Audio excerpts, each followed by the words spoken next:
Okay, people. Today we're going to talk about the Community Right to Know Act of 1986. This is the new and improved Jamie Hicks show, and I hope you like what you get. This is a little bit more professional, a little bit more edited, and a little bit more informative. I'm going to give you facts and facts only, and I'm going to do it in a productive way. So, your Community Right to Know Act. We're going to go ahead and we're going to start by just listening to a couple things, and then I'll go back over it with you, and we'll go from there. Local accidents can have a devastating impact on communities. To protect communities and first responders, Congress created the Emergency Planning and Community Right to Know Act of 1986, also known as EPCRA. This presentation provides an overview of EPCRA. Okay, EPCRA. You're going to see that a lot. EPCRA. This was a law that was enforced in 1986, and it is to protect communities from chemical accidents, people. We had a chemical accident here at Cares Chemical, January 11th, 2023. This is what I've been talking about this whole time. These are my concerns. We're not getting this, so I don't know where to go from here, but we'll figure it out. We're going to keep going with this lesson. The incident that led to the creation of EPCRA occurred on December 2nd, 1984 in Bhopal, India. A cloud of methyl isocyanate gas escaped from Union Carbide's chemical plant and spread to the community near the plant. This resulted in the death of approximately 4,000 residents and injured thousands. In addition, 8,000 more died in the 2 weeks afterwards. Over 550,000 people experienced long-term exposure-related illnesses. A few months later, in August 1985, a similar incident occurred at another Union Carbide facility in Institute, West Virginia, when a cloud of toxic chemicals used to manufacture pesticides were released. 6 workers were injured and more than 100 residents were sent to the hospital. These 2 incidents led to the enactment of EPCRA. Chemical incidents impact communities and continue to occur. The incidents here can happen in or impact any community where chemicals are processed, stored, and used. Many chemical facilities are located within or near minority or lower income communities. EPCRA was established to protect all communities, including communities with environmental justice concerns. EPCRA provides the infrastructure for communities to plan and prepare for these risks. It is common for companies to build their plants in low-income housing or low-income areas because they expect the people with low income not to be educated. But, the world's full of low-income people these days. I've been low-income my whole life, so, oh well. I don't know why Mayor Grove seems to see a problem with us being low income, but it's stated and it's a fact that that's what we are.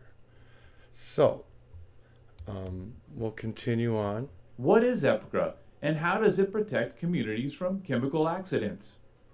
EPCRA was created to prepare and protect the community from chemical accidents and provide information on potential chemical hazards to the community and first responders.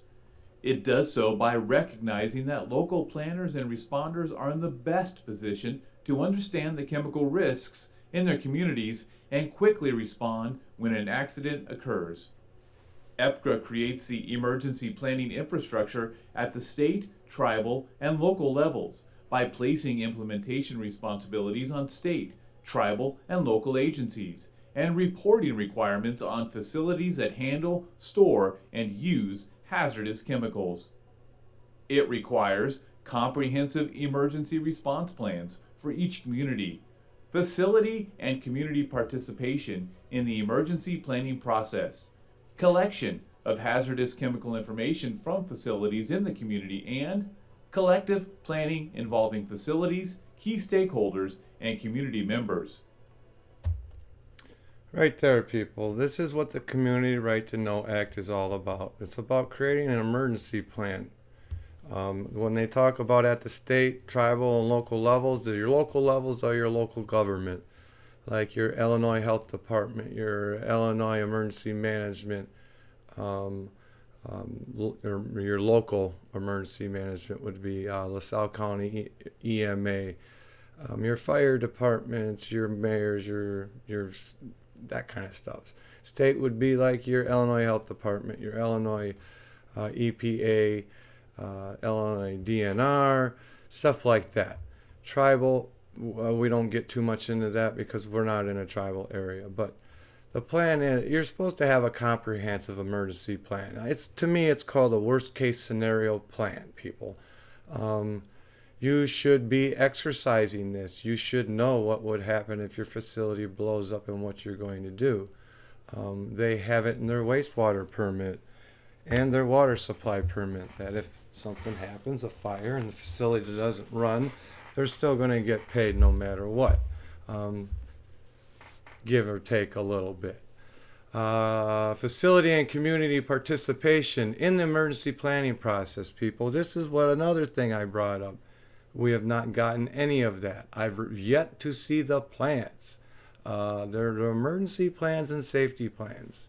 And then you have your collective hazardous chemical information of the facilities in the community. So we should know what we have in our community. And then planning involving the community with the people that own the business and the community members. How does EPCRA build state, tribal, and local preparedness infrastructure? EPCRA requires the governor of each state appoint a State Emergency Response Commission, or CERC, whose member organizations are responsible for implementing the statute.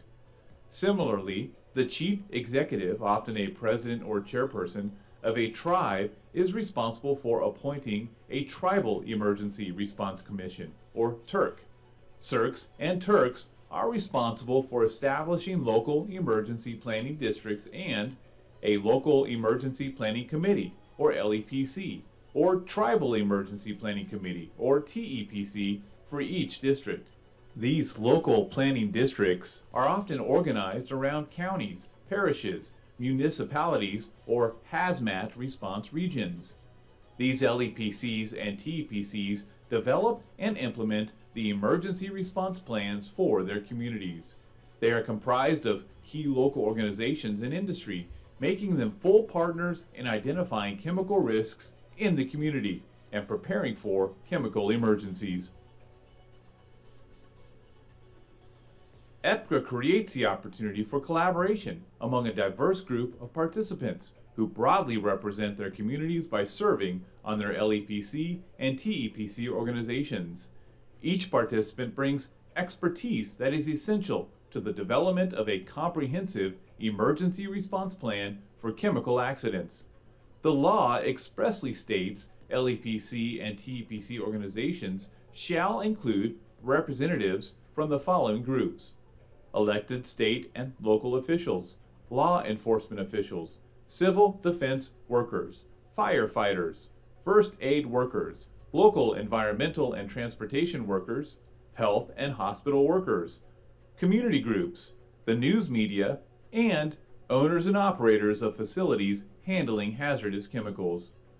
While participants bring their expertise to the LEPC and TEPC, political officials are responsible for demonstrating the importance and supporting LEPCs and TEPCs. They should demonstrate through leadership that they value community participation and stakeholder coordination to prepare for and prevent chemical incidents. Right there, people. Prepare and prevent chemical incidents.